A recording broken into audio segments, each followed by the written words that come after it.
Hey everyone, Neil Carlson here in Red Lake Falls talking to another Vietnam veteran, Bob Valley. So, kind of talking to veterans this year in the wake of the Ken Burns series on Vietnam and bring a little local angle to it. So, what's your story? What happened? Were you drafted? Did you join? I got drafted. And what year was that? January 69. Really? Okay. So you were drafted into the Army. Where'd you go for boot camp? Fort Lewis, Washington. Okay. And then when did you ship out? July 13th. Of 69. 69. And where'd you end up? End up in 199th Light Infantry. We worked out of Benoit. Okay. So what was your job? Just infantry ground pounder. We looked for the enemy and called in airstrikes on them and stuff like that. Or Okay. called them in to let bigger outfits take care of them. Okay.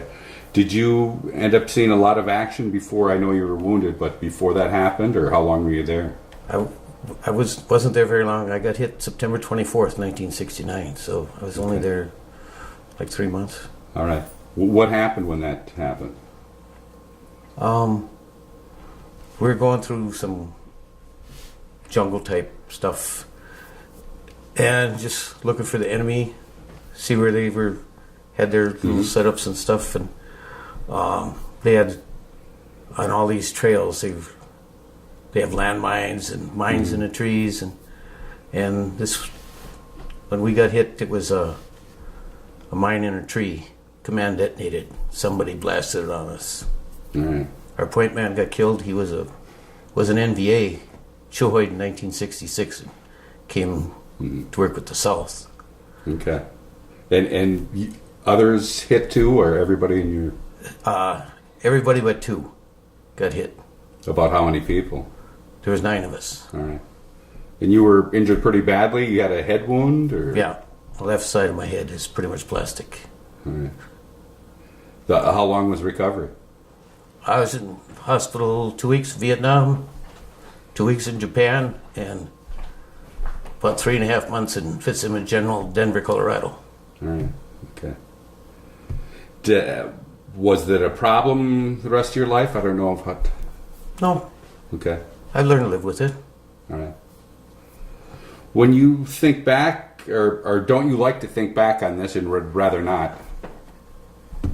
You've kind of... It all depends. No. Lost friends, and it's just hard to... Oh, yeah. So when you came back, you didn't have to go through... Well, you were medical, so you never saw protesters and things like that? No, I didn't. Okay. Heard a lot about it, but Okay. What did you think at that time? wasted a lot of people's lives.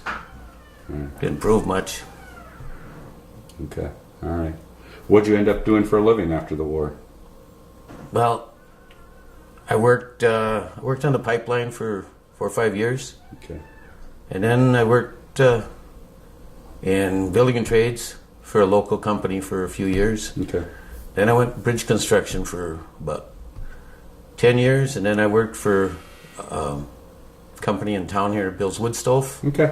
Woodmaster. What Bob didn't tell you on camera was that he was eligible for 100% disability after the war and never would have had to work. Instead, he went to work for 35 years and was told by VA officials he saved the federal government over $1 million. So when you look back now, you know, your experience, and since then, we've had lots of other conflicts and wars, Afghanistan, Iraq. What do you think of all that? They're wasting their time. We should stay home? Well, we're not proving nothing yet. All right. I don't think. Okay. All right. We'll leave you alone. Thanks for your time and thanks for your service. It's all right. All right. In Red Lake Falls, I'm Neil Carlson reporting for iNews.tv.